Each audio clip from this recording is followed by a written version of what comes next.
Assalamualaikum warahmatullahi wabarakatuh. Perkenalkan, nama saya Rika. Di sini saya akan menjelaskan tentang ruang lingkup lembaga keuangan bank. A. Pengertian bank. Menurut Undang-Undang Perbankan Nomor 10 Tahun 1998, bank adalah badan usaha yang menghimpun dana dari masyarakat dalam bentuk simpanan dan menyalurkannya kepada masyarakat dalam bentuk kredit ataupun bentuk-bentuk lainnya dalam rangka meningkatkan taraf hidup rakyat banyak. B. Fungsi bank. Yang pertama ada agent of trust. Dasar utama kegiatan perbankan adalah kepercayaan, baik dalam hal penghimpunan dana maupun penyaluran dana. Yang kedua ada agent of development. Kegiatan bank berupa penghimpunan dan penyaluran dana sangat diperlukan bagi lancarnya kegiatan perekonomian di sektor real. Yang ketiga ada agent of service. Bank juga memberikan penawaran jasa perbankan yang lainnya kepada masyarakat. C. Kegiatan-kegiatan bank. Yang pertama ada menghimpun dana berupa simpanan giro, tabungan, dan deposito. Yang kedua ada penyaluran dana berupa kredit investasi, modal kerja, dan lainnya.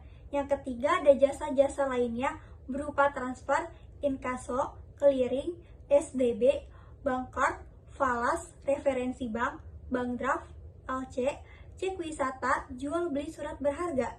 D. Jenis-jenis kantor bank. Yang pertama ada kantor pusat, kegiatan, perencanaan, dan pengawasan. Yang kedua ada kantor cabang penuh yang memberikan jasa bank paling lengkap membawahi KCP. Yang ketiga ada kantor cabang pembantu, kantor cabang yang berada di bawah kantor cabang penuh di mana kegiatan jasa bank dilayani hanya sebagian saja. Yang keempat ada kantor kas, kantor bank yang paling kecil di mana kegiatan hanya meliputi teller atau kasir saja. 3. Likuiditas. Unit Plus dapat menempatkan dana yang dimilikinya dalam bentuk produk-produk berupa giro, tabungan, deposito, dan sebagainya. Yang keempat ada efisien. Bank dan lembaga keuangan bukan bank dapat menurunkan biaya transaksi dengan jangkauan pelayanan. E. Peran bank dan lembaga keuangan bukan bank. Yang pertama ada pengalian aset. Bank dan lembaga keuangan bukan bank akan memberikan pinjaman kepada pihak yang membutuhkan dana dalam jangka waktu tertentu yang telah disepakati. Yang kedua ada transaksi.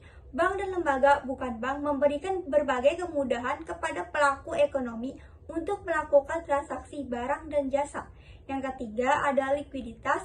Unit Plus dapat menempatkan dana yang dimilikinya dalam bentuk produk-produk berupa giro, tabungan, deposito, dan lainnya. 2. Perkembangan dan jenis bank. A. Perkembangan perbankan di Indonesia dapat dikelompokkan dalam 4 periode, yaitu yang pertama, kondisi perbankan sebelum deregulasi, yaitu tidak ada peraturan perundangan yang mengatur perbankan. Bank mengandalkan kredit likuiditas Bank Indonesia, KLBI. Bank banyak menanggung program pemerintah instrumen pasar uang terbatas. Jumlah bank swasta relatif sedikit. Sulitnya pendirian bank baru, persaingan antar bank tidak ketat. Posisi kaum penawar, bank lebih kuat daripada nasabah. Prosedur berhubungan dengan bank rumit.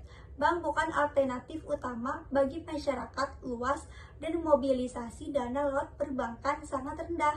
2. Kondisi perbankan setelah deregulasi sampai dengan masa sebelum terjadinya krisis ekonomi pada akhir 1990-an, yaitu peraturan memberikan kepastian hukum, jumlah bank swasta meningkat, persaingan bank semakin kuat, Sertifikat Bank Indonesia (SBI) dan surat berharga pasar uang (SBPU) sebagai alternatif dalam penghimpunan dan penyaluran dana. Kepercayaan masyarakat terhadap bank meningkat dan mobilisasi dana perbankan semakin besar. 3. Kondisi perbankan pada masa krisis ekonomi sejak akhir 1990-an, yaitu tingkat kepercayaan masyarakat dalam dan luar negeri terhadap perbankan di Indonesia menurun drastis. Sebagian besar bank dalam keadaan tidak sehat. Adanya spirit negatif, munculnya penggunaan peraturan perundangan yang baru, dan jumlah bank menurun. 4. Kondisi perbankan pada saat sekarang. A. Selesainya penyusunan arsitektur perbankan Indonesia (API) setelah krisis ekonomi 1997. B. Komitmen pemerintah DPR, dan Bank Indonesia untuk lembaga pengawasan perbankan independen. C. Kinerja perbankan menunjukkan awal pemulihan krisis ekonomi. D. Peluncuran Basel kedua sebagai permodalan baru yang merupakan hasil penyempurnaan Basel pertama. Pembentukan lembaga pinjaman Pembentukan lembaga penjamin simpanan LPS untuk keamanan nasabah. F. Operasionalisasi Forum Stabilitas Sistem Keuangan FSSK oleh Bank Indonesia bersama Departemen Keuangan dan LPS. G. Terbentuknya Otoritas Jasa Keuangan OJK berdasarkan Undang-Undang Nomor 21 Tahun 2011. H. Penandatanganan Memorandum of Understanding MOU antara Kementerian Keuangan dengan Bank Indonesia, OJK, serta LPS tentang Forum Koordinasi Sistem Stabilitas Keuangan FKSSK. I. Peningkatan jumlah bank dan kantor karena kepercayaan masyarakat meningkat. 2. Jenis bank menurut bentuk badan usaha. Bank umum berupa perseroan terbatas, koperasi, atau perusahaan daerah. Bank predikat. 2. Jenis bank menurut bentuk badan usaha. Bank umum berupa perseroan terbatas, koperasi, atau perusahaan daerah. Bank prekreditan rakyat berupa perusahaan daerah, koperasi, perseroan terbatas, atau bentuk lain yang ditetapkan dengan peraturan pemerintah. 3. Jenis bank menurut pendirian dan kepemilikan. Bank umum izin usaha diajukan oleh Direksi Bank kepada Direksi Bank Indonesia. Bank prekreditan rakyat dapat didirikan dan dimiliki oleh warga negara Indonesia. 4. Jenis bank menurut target pasar. Yang pertama ada retail bank, memfokuskan pelayanan dan transaksi kepada nasabah retail, pengertian nasabah individuali, perusahaan dan lembaga lainnya skalanya kecil. 2. Corporate bank, memfokuskan pelayanan dan transaksi kepada nasabah yang berskala besar.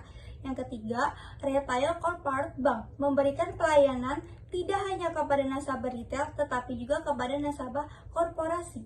5. Jenis bank menurut fungsi. Pertama, ada bank sentral, badan hukum milik negara yang tugas pokoknya membantu pemerintah.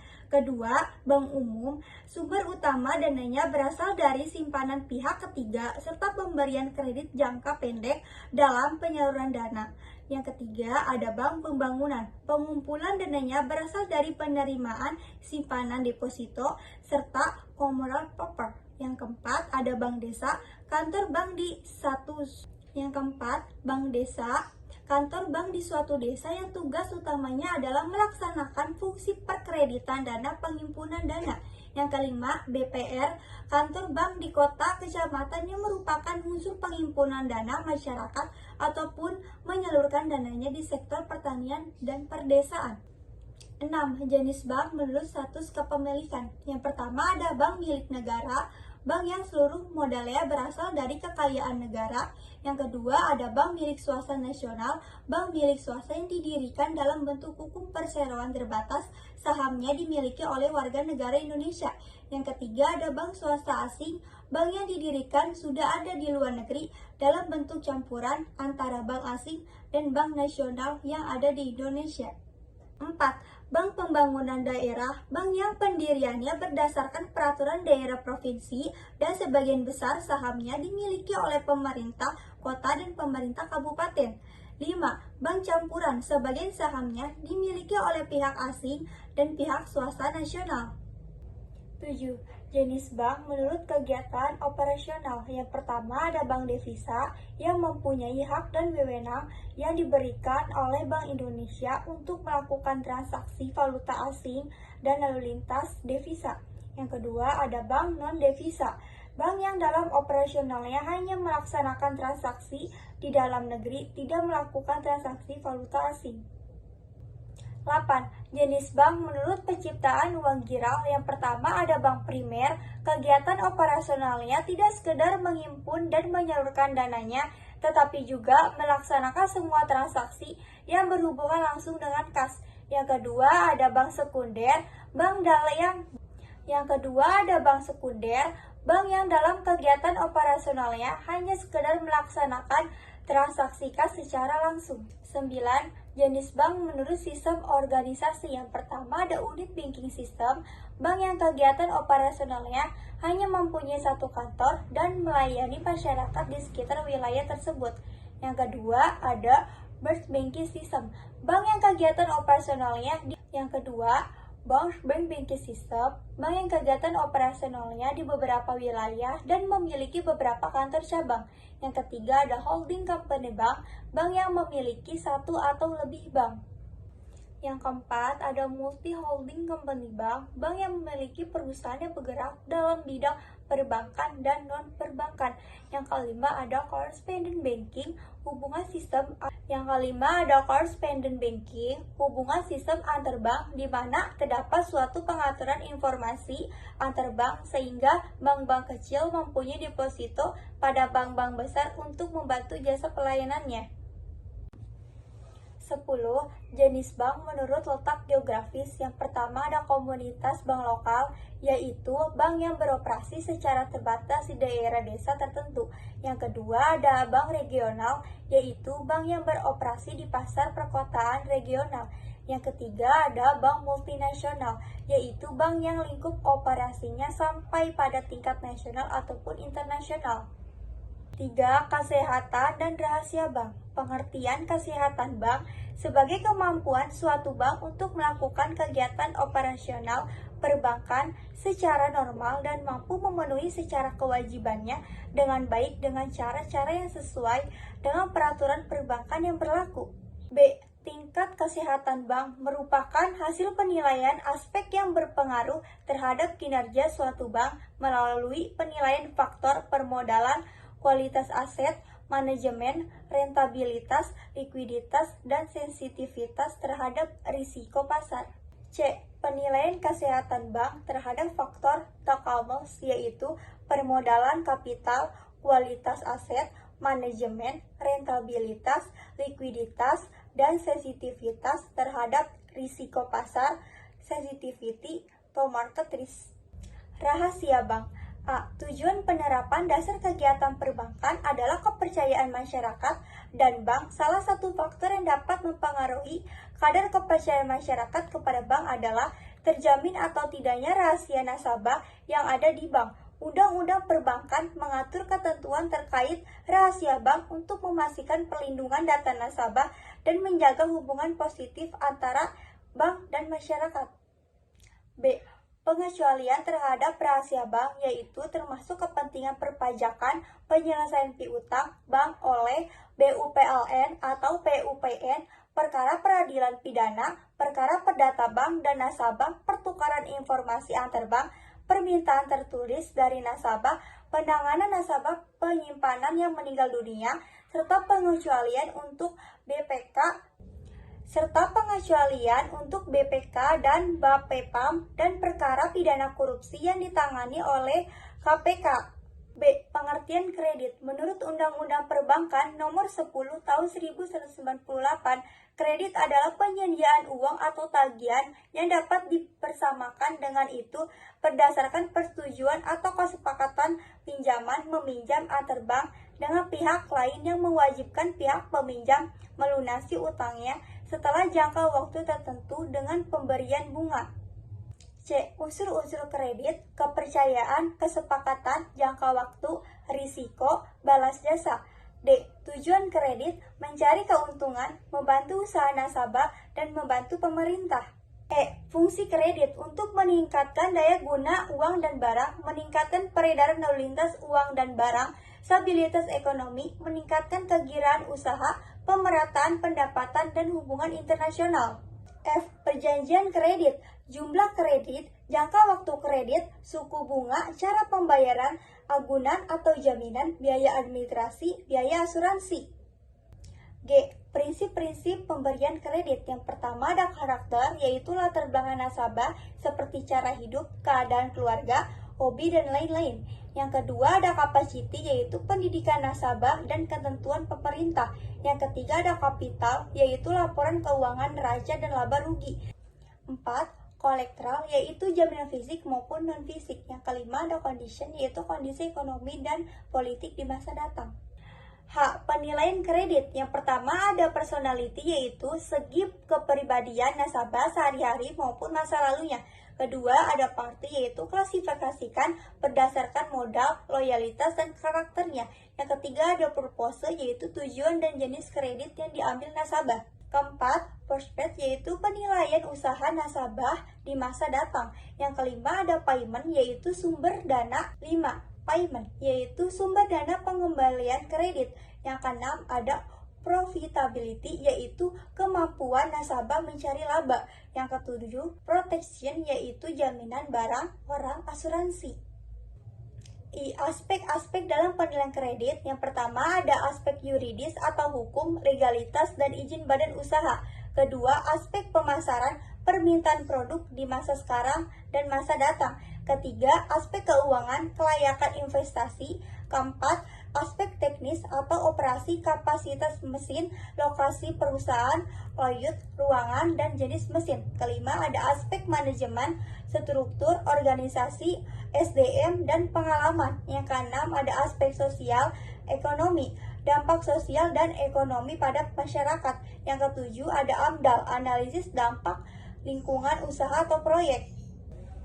J. Teknik penyelesaian kredit macet. Yang pertama ada rescheduling, seperti memperpanjang jangka kredit dan angsuran. Yang kedua ada reconditio, seperti penundaan pembayaran bunga sampai waktu tertentu. Ketiga, restructuring, seperti penambah jumlah kredit dan equity. Yang keempat, kombinasi antara reconditio, reconditio, dan restructuring. 5. Penyitaan jaminan. Tugas BI dan OJK. Tugas Bank Indonesia. A. Fungsi Bank Indonesia utama. Bank Indonesia sebagai bank sentral adalah mengatur masalah-masalah yang berhubungan dengan keuangan di suatu negara secara luas, baik dalam maupun luar negeri.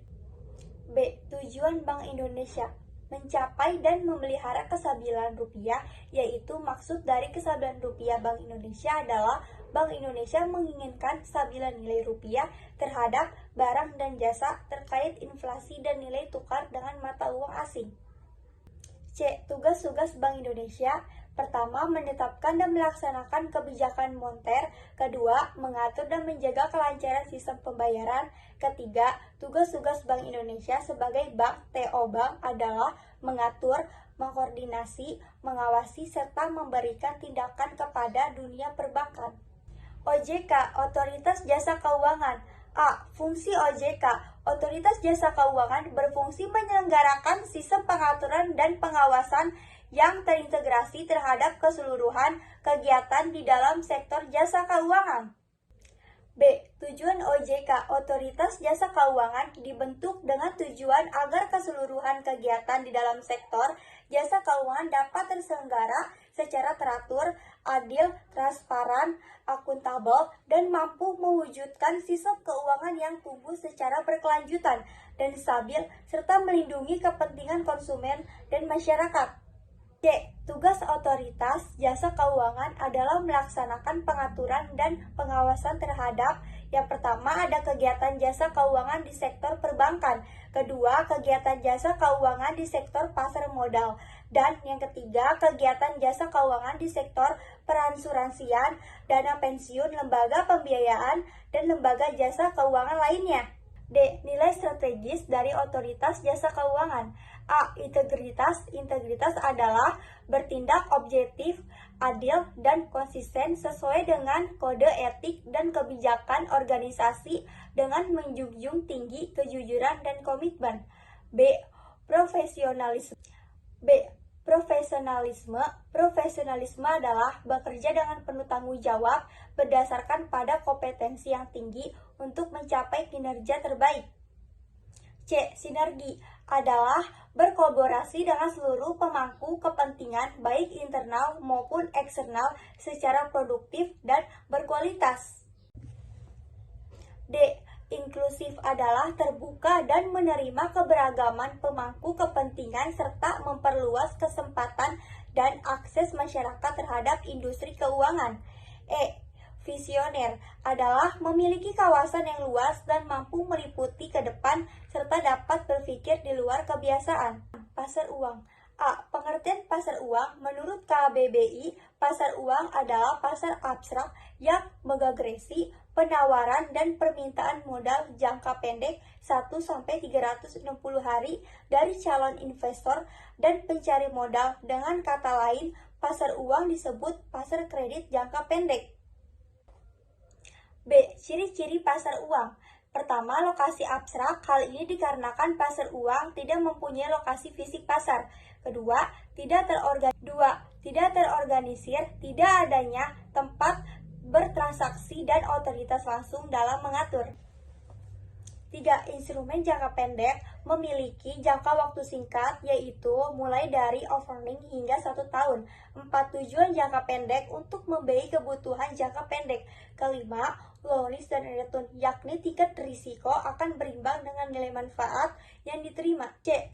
Fungsi pasar uang. Yang pertama ada sumber pendanaan sebagai pemodal dan peminjaman modal dan sumber pembiayaan untuk modal kerja atau ekspansi usaha. Kedua, sarana investasi. Pemilik modal transfer uang ke pasar untuk investasi dan potensi keuntungan di masa depan. 3. Melibatkan partisipasi masyarakat. Pasar uang memungkinkan investasi melalui penjualan surat berharga jangka pendek yang diterbitkan oleh pemerintah untuk mobilitas modal demi pembangunan negara. Yang keempat, ada menjaga stabilitas perekonomian untuk memenuhi kebutuhan finansial yang mendesak. Yang kelima, ada menjadi menjadi fasilitator dan mediator, mempertemukan pemilik modal dan pencari modal. D. Instrumen pasar uang. Yang pertama ada sertifikat Bank Indonesia (SBI), yang kedua ada surat berharga pasar uang, yang ketiga ada sertifikat deposito, yang keempat ada commercial paper promise, yang kelima ada call money, yang keenam ada bank card caption, yang ketujuh ada instrumen pasar uang syariah. Kelebihan pasar uang. Yang pertama ada likuiditas tinggi, yaitu kemampuan untuk dengan cepat menjual atau membeli instrumen keuangan. Kedua ada transparansi, yaitu informasi pasar mudah diakses.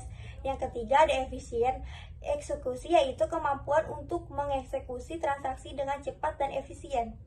F. Kekurangan pasar uang. Yang pertama, potensi rendahnya keuntungan, yaitu tingginya likuiditas dapat mengakibatkan potensi keuntungan yang lebih rendah. Kedua, risiko inflasi, yaitu nilai investasi dapat tergerus oleh inflasi. 8. Pasar modal. Pertama, pengertian pasar modal. Istilah pasar modal merujuk pada tempat bertemunya perusahaan emiten yang tengah membutuhkan dana dan para investor yang ingin menanamkan uang mereka. Menurut Najib Tono, Darmaji, dan Hendy M. Fakhrudin, pasar modal adalah pasar untuk berbagai instrumen keuangan jangka panjang yang bisa diperjualbelikan seperti utang, ekuitas, saham, maupun instrumen lainnya. 2.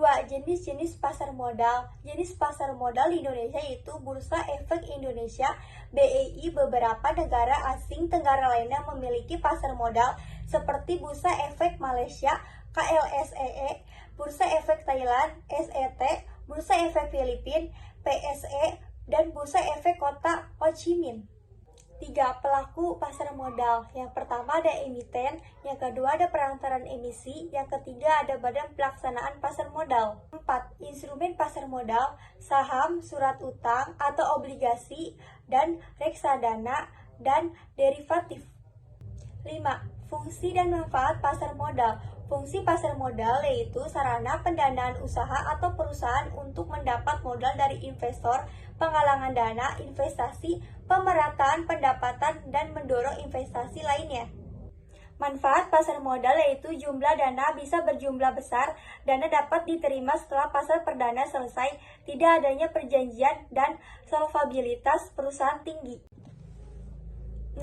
Kelebihan pasar modal. Pertama, akses pendanaan, yaitu memberikan perusahaan akses kepada dana dari investor melalui penawaran saham atau obligasi. 2. Likuiditas, yaitu saham dan obligasi dapat diperdagangkan dengan relatif mudah, meningkatkan likuiditas investasi. 3. Transparansi, yaitu perusahaan publik harus memberikan laporan keuangan reguler, meningkatkan transparansi dan kepercayaan investor. 7. Kekurangan pasar modal yang pertama, volatilitas yaitu harga saham dapat bergejolak menyebabkan risiko fluktuasi nilai investasi. 2. Proses panjang yaitu penawaran saham dan proses lainnya dapat memakan waktu. Ketiga, biaya transaksi yaitu biaya transaksi seperti komisi broker dan pajak dapat mengurangi keuntungan investor. 8. Pasar valuta asing. A. Pengertian pasar valuta asing. Valuta atau valuta asing sering diartikan sebagai bagian dari devisa suatu negara. Devisa merupakan seluruh kekayaan yang dimiliki suatu negara dan kekayaan itu tidak berada di negaranya sendiri tetapi di negara lain. Bentuk dari devisa itu sendiri berbagai macam, seperti barang, jasa, atau sejenis mata uang yang berfungsi sebagai alat tukar antar negara. B. Fungsi valuta asing terhadap perdagangan antar negara. Yang pertama, sebagai alat tukar internasional. Kedua, sebagai alat pembayaran internasional. Ketiga, sebagai sarana pengendalian nilai tukar. Keempat, sebagai alat untuk memperlancar perdagangan internasional. C. Jenis-jenis valuta asing. A. Berdasarkan jenisnya, yang pertama ada valuta asing fisik. Dalam artian ini, uang asing memiliki bentuk yang kartal, seperti halnya uang kertas atau logam. 2. Valuta asing non-fisik. Yang dimaksud dengan instrumen tersebut adalah mata uang asing dalam bentuk non-fisik, yaitu berbentuk kartal seperti giro, cek, dan wesel. Berdasarkan bentuknya, pertama mata uang asing, kedua saldo kredit, ketiga surat wesel luar negeri, keempat hak penerimaan pembayaran. D. Kelebihan pasar valuta asing. Yang pertama ada likuiditas tertinggi yaitu pasar terbesar dan paling likuid di dunia. Yang kedua, perdagangan 24 jam yaitu bisa diakses kapan saja selama 20 jam, 5 hari seminggu. Yang ketiga, ada peluang keuntungan dua arah yaitu memungkinkan untuk mendapatkan keuntungan baik pada pergerakan naik maupun turunnya nilai mata uang. Kesimpulan materi terakhir 8, pasar valuta asing adalah mencakup kondisi pertukaran mata uang antar negara, jenis-jenis valuta asing, dan fungsi asing adalah arena global yang kompleks dipengaruhi oleh berbagai faktor ekonomi, politik, dan kebijakan moneter. Keputusan pasar perlu memahami dinamika ini untuk mengambil keputusan investasi.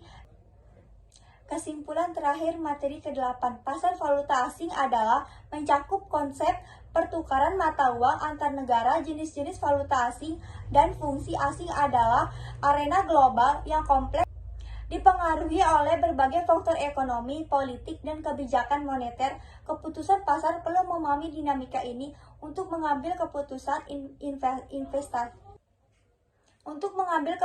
investasi yang cerdas dalam perdagangan mata uang asing. Mungkin itu saja yang bisa saya sampaikan. Wassalamualaikum warahmatullahi wabarakatuh.